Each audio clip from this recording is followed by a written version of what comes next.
Sidecar rigs are just the coolest. I've had a few. I've made a business out of it, giving private narrated tours in San Diego on this two-person sidecar. But this is an ADV touring channel, so what could be cooler than a simple sidecar? A ADV touring sidecar rig that you can also share the experience with your dog. And in this episode of Biker Life, I'd like to introduce you to a local, Randy Lazar, who's just about to embark on a world tour on this incredible ADV touring sidecar rig with his beautiful, intelligent, and really loving dog, Doc Holiday. Stay tuned to hear their story.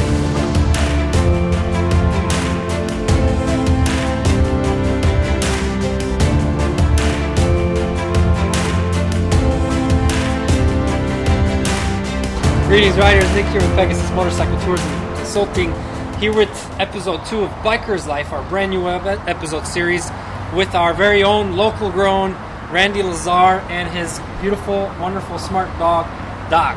Randy, you are about to embark on a really cool trip as the wind blows, however long it takes, and it's really cool to finally meet you in person and to good to meet you too. Hear a little bit about this. Thanks for coming over. Yeah, of course. So you're kind of like a living legend in the local San Diego riding community, and that's not a hyperbole because you've been supporting riders that have been traveling for years now.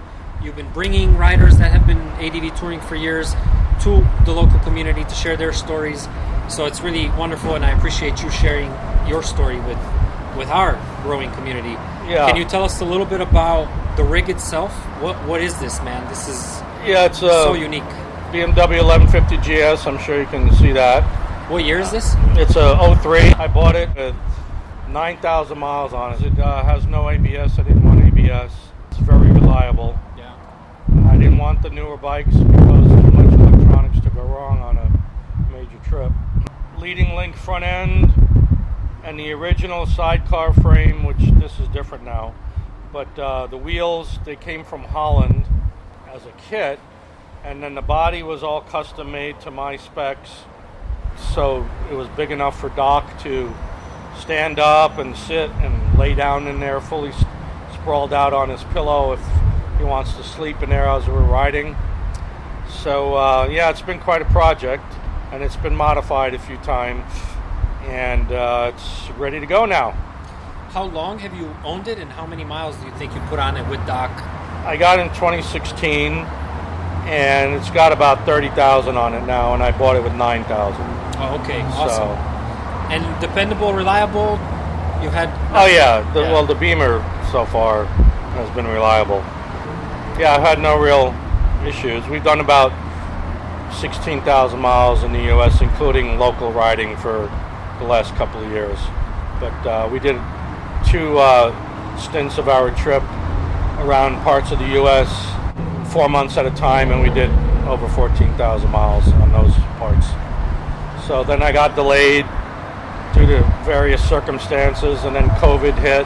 My dog needed 2 major surgeries, so I ended up working in San Diego again for the last 3 years, trying to recoup some of my losses and save up some money to continue on the trip. And what do you reckon is your daily allowance? What do you think a trip like this costs with the dog? Because that's very unique. Yeah, I've read varying posts about money. You know, some people can do it in the cheaper, the less expensive countries. They can travel for $30 a day. But for me, that's not going to be feasible or realistic. It's going to be at least $40 a day, and probably more than that. The gas alone, I only get about 25 miles to the gallon with this. So, does it take premium like the other GS, like the modern GS? No, you can put 89 octane in it. Because that was my issue with the GS is you have this fancy motorcycle. Aside from all the electronics, 100% agree. Is it takes premium. Where am I going to find premium? You know, in Southern Baja. It's like impossible. So yeah. Well, no, this runs fine on 89 octane, and if you have to use 87, which some areas aren't going to have 89, it should run fine on 87 too. I've had other people who probably liked motels and hotels more and they said budget $100 a day. So Yeah, it varies. true. But this Polish girl I met on Facebook, but we never met in person. She gave me a breakdown of costs per country per day in South America and Mexico, and it varied from $20 to $45 a day for her. But she was on a DR 650, Yeah. much better gas mileage, and no dog. Sure, no doubt. Because you're also pulling this brig and a ton of weight behind, which actually I'm Yeah, gonna ask you so about. 25 miles to the gallon. Yeah. My gas costs are going to be higher than average. No doubt. So, Is this the same Polish girl that you brought to the community to speak? That was well, she was supposed to show up at our San Diego Adventure Riders meeting. By the way, I'm founder of San Diego Adventure Riders Dual Sport Club. living legend, like I said. Not quite. But yeah, she was supposed to come in last February, a year ago, to speak at our club meeting. She was down in Baja. She had just come up from South America. But due to COVID, they closed the U.S. border, and she wasn't able to cross. So And her bike is still down there. you her mentioned. bike, she left the bike at a friend's house in Baja. She had to fly back to Poland, and she's waiting until the world opens back up because she wants to go to Alaska from Baja. And funny enough, we were just talking about this today. The Mexican government said they're prolonging the restrictions that the U.S. border has on Mexicans coming in for tourism. When you and I are both set to leave for Baja tomorrow morning, I'm going on a separate trip. Gene, which is kind of famous now on the channel because I sold a bike to him and I reviewed it when I sold it that same day, and he's actually finally starting his trip tomorrow.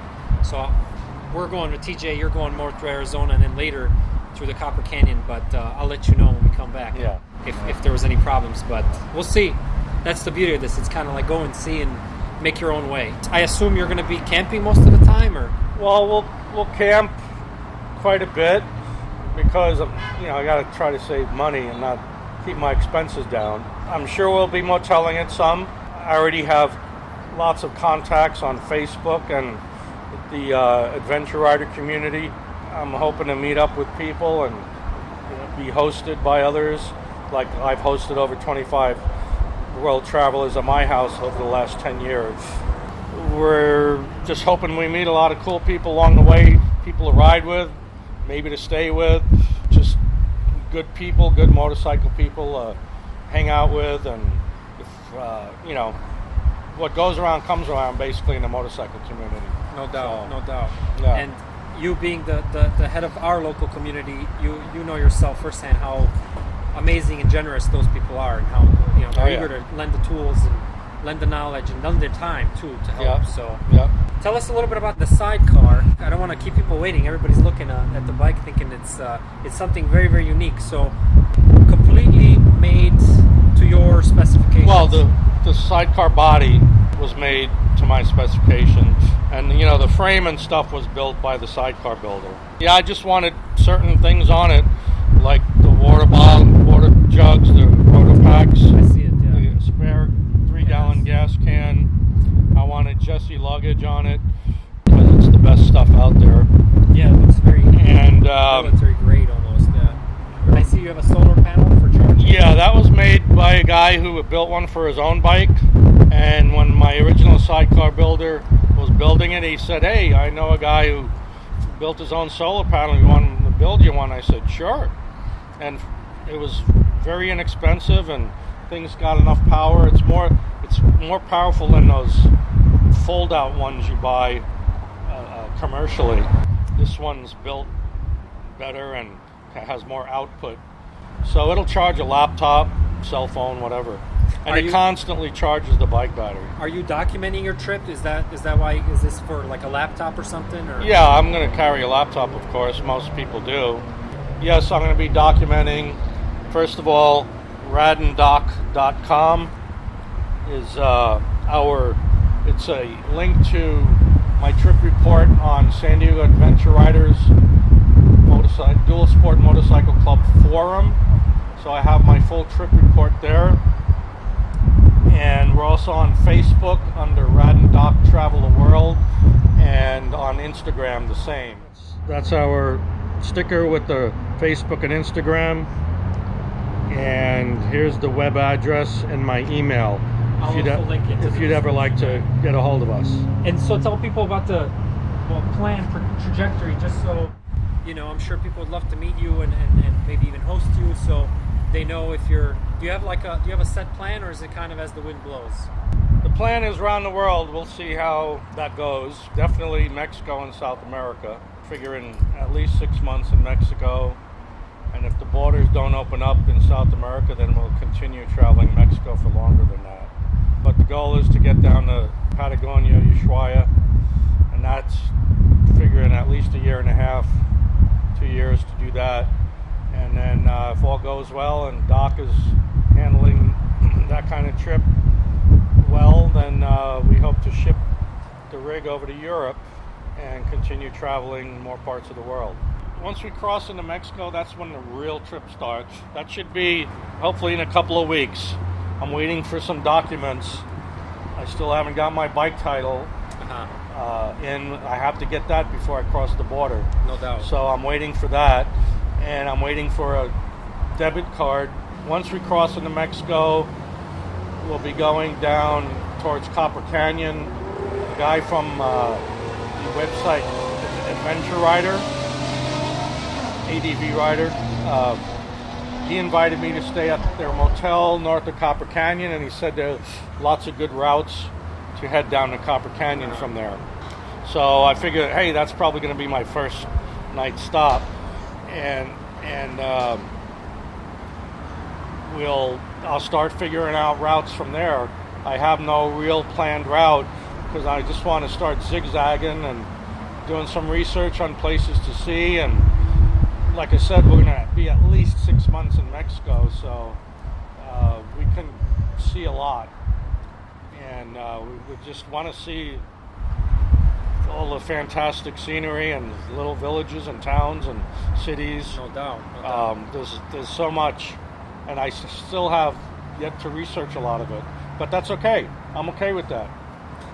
Just gonna, like you said, go as the wind blows. No doubt. And meet people or meet people in plan. towns Yeah. and tell me where to go. For sure. So Because this rig seems like it's Armageddon ready, like it's capable of some serious dirt. Obviously, the sidecar and the weight limits what you can do, but I see that you've modified it so that you can get out of tough situations. What have you done to prepare this rig for serious adventure touring? Well, it has a heavy-duty skid plate down there. I have a knobby tire with the spare stock rim on the rear for the BMW rear wheel. And when the going gets tough, I can swap wheels, so I have a knobby on the rear. I have a ATV winch here, and it's mounted with a receiver and a pin. Very smart. And I have a receiver on the rear too, so if I need to pull myself out going forward, I use it going forward. If I need to pull backwards, then I mount it on the back. What is the 3,000? Is that like the poundage you can pull? I believe so. Wow. So you can basically. Well, it's lift the probably double our weight, which they recommend No doubt. being like double your weight. So you created. I mean, this doesn't come stock with any setup. So you Well- had this built, right?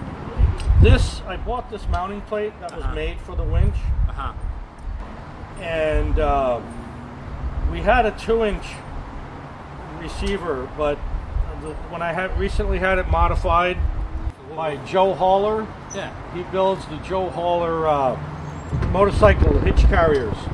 They're the best ones made. He's over here in San Marcos, Another son of California. San Diego. Yeah. Yeah. Joe Hall. Everybody's heard of Joe And Hall, he does yeah. all kinds of custom fabrication. Awesome guy. So he goes, you don't need a 2-inch receiver. So this is a 1.5 inch, 1 3/4. A little lighter weight, but it's strong enough. And yeah, we modified. I didn't like the way the winch was mounted before, so we modified that. We modified steering damper location and a few other things. And these are just for water, right? RotoPax Yeah, those light, those are for the water. in some areas we're gonna have to make sure we have enough water when it's hot, especially for the dog. What is in here? Just your That's belongings? just some big storage box. Yeah. Refrigerator. That's our refrigerator. Yeah, and it dips down. That's smart too. Yeah. Well, that's kind of I have a plate that there's going to be certain stuff that goes under there. But yeah, it's just a big storage box. So safe. Yeah. People think it's a refrigerator, so I tell them, yeah. You were telling me how you had issues with weight being dispersed in the rear, so your rear was wiggling or something, and how Joe Haller created a support brace for you. Yeah. The whole back of the sidecar with this box. The guy who modified it it wasn't done properly, and it was flexing way too much. So Joe Haller supported it for me. Yeah, that's got to be scary, right? Just to feel it flexing or not. Yeah. And the whole sidecar body was shaking. It was like a paint shaker for Doc. So I was like, this has got to change. So I noticed that the rim is different than the car tires that you have installed on the wider wheels, obviously. Does this fit on the bike? Yes, there's on the stock BMW rear differential to mount the car rim on it, because it's not the same bolt pattern as the stock rim. There's an adapter plate, and then the car wheel bolts to that adapter plate. So when you want to swap rims, you just unbolt the car wheel, unbolt the adapter plate, and then you just bolt on the stock rim right back on. And how does the bike perform on and off road? Oh, like 70 miles an hour you can do? I can do 85. Oh, yeah. In But the desert, yeah. I'm not going to be. It rides nicely. You know, a good average speed is 75. There it is, folks. Amazing story from a truly inspiring rider that's living the lifestyle that we're all dreaming about. So, and very importantly, which I think speaks to your character, you're giving this dog a lifestyle that every dog would dream about. Yeah, so. he loves traveling. Yeah. So, yeah. It's Nice to meet great you. meeting you, Nick. Yeah, Thanks and a I lot wish for you the coming best by. of luck with your. Thanks with for your, the pizza. My pleasure, man. Thanks for the beer. Oh, yeah, yeah. we can't say the brand, but it was really good. rodanddoc.com. That's your website. It'll be linked in the description below. Follow this man and his dog on his amazing adventures. Support if you can, in any way you can, even if it's a nice word. I'll be in contact with you, throughout your trip, and I'll tell you what the people are saying. Yeah, if anybody watching this wants to meet us somewhere on the road in another country or wherever, let us know. He likes beer and pizza, so yeah, for sure. And a great conversation. Right, thank you so much. Thanks I really appreciate it. Yeah. Right. High five? High five? Yeah. He does a double high five.